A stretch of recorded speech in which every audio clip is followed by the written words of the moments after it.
Seterusnya, saya kata tadi kan sebelum kita cerita dengan perkara tersebut tentang Lim Kit Siang. Saya cerita tentang Lim Kit Siang. Saya ada satu video kan.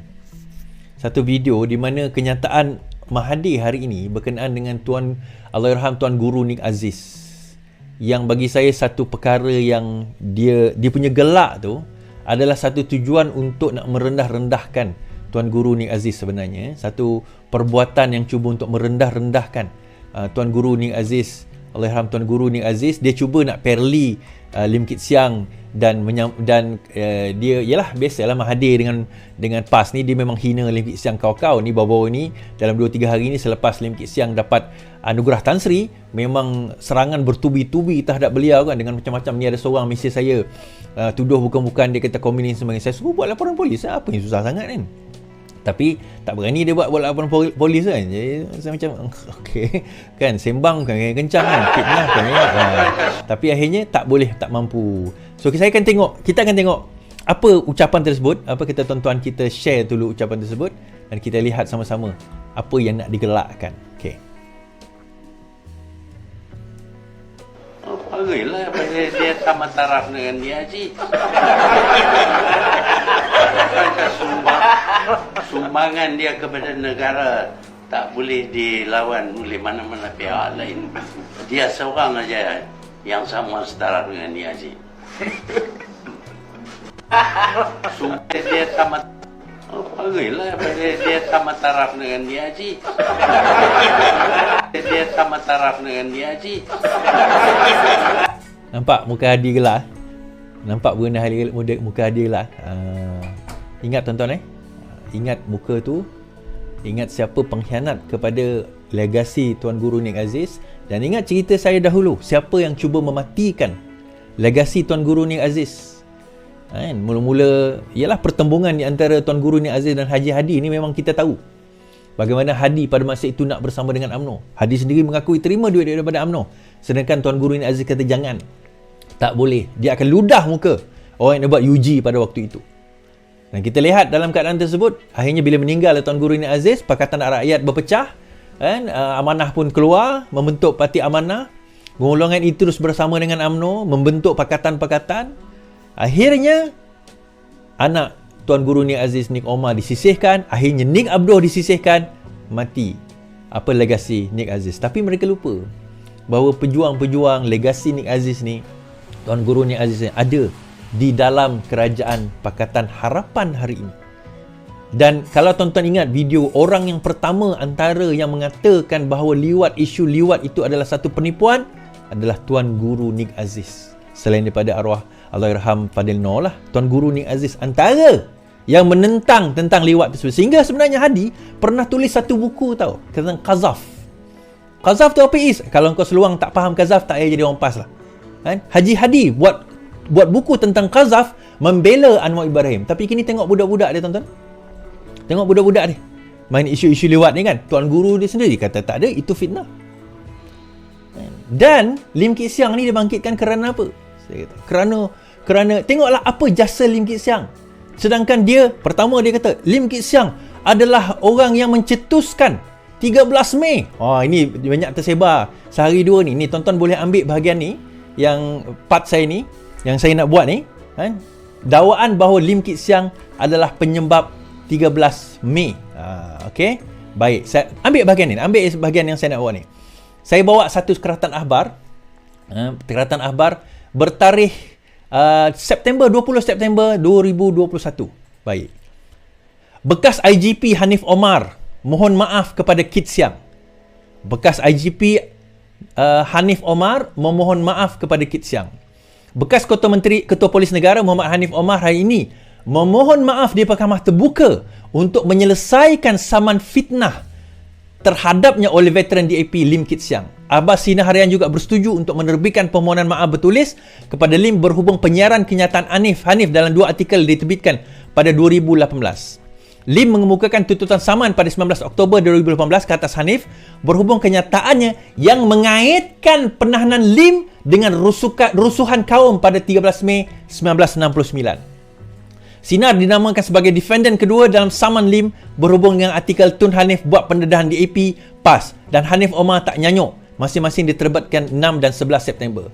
Peguam Lim Sanggit Kaudio mengesahkan bahawa perintah persetujuan untuk menyelesaikan saman itu direkodkan di hadapan Kehakiman Mahkamah Tinggi Kuala Lumpur.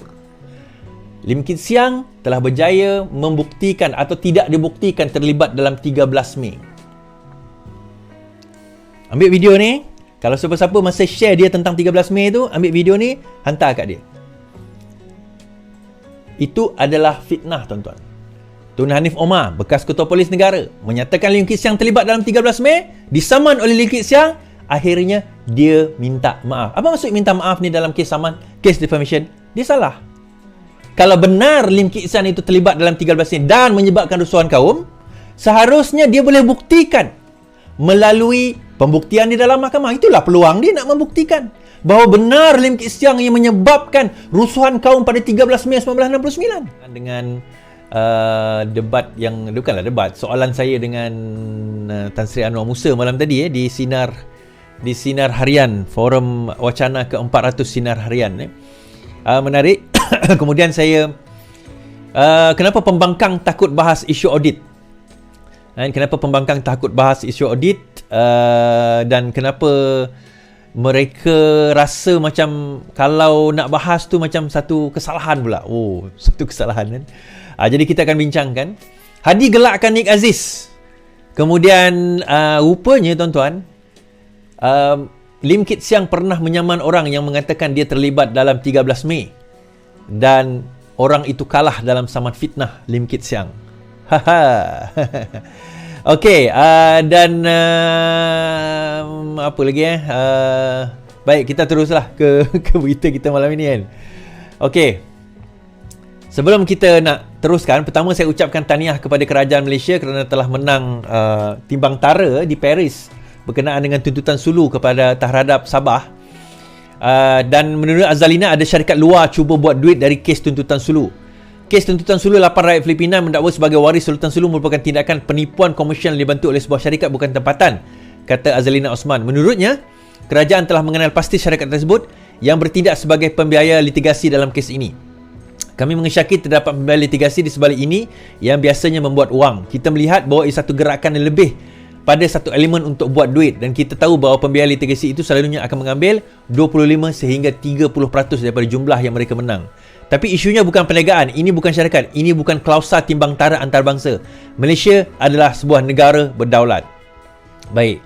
So dalam kes ini, ni telah diputuskan oleh timbang tara di Paris bahawa tuntutan Sultan Sulu itu tidak patut, tidak benar, dan dalam keadaan ini Malaysia telah menang kes tersebut, timbang tara tersebut, dan Azalina mendakwa terdapat syarikat yang menaja. Dia macam ni tuan-tuan, nak bawa kes ini ke peringkat antarabangsa bukan satu benda yang mudah dan murah tau. Dia bukan satu benda yang mudah dan murah.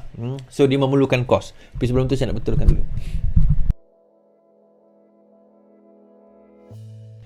Okey, dia memerlukan apa orang kata, kos, masa, terutama kos lah, sebab dia melibatkan international punya proceeding kan.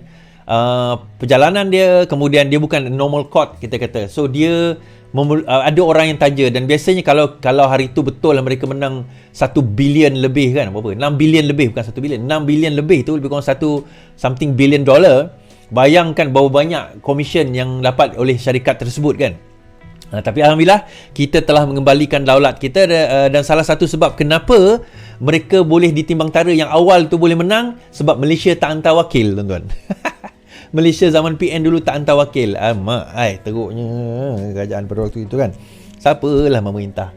Baik, tadi saya ada buat cabaran di Facebook saya. Kalau sesiapa boleh atur pertemuan debat di antara terima kasih Tuhan.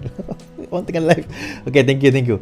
Siapa boleh membuat pertemuan perdebatan di antara wakil PAS berkenaan dengan tajuk adakah Islam negara kafir yang tidak mengikut Islam, yang tidak mengikut acuan Islam.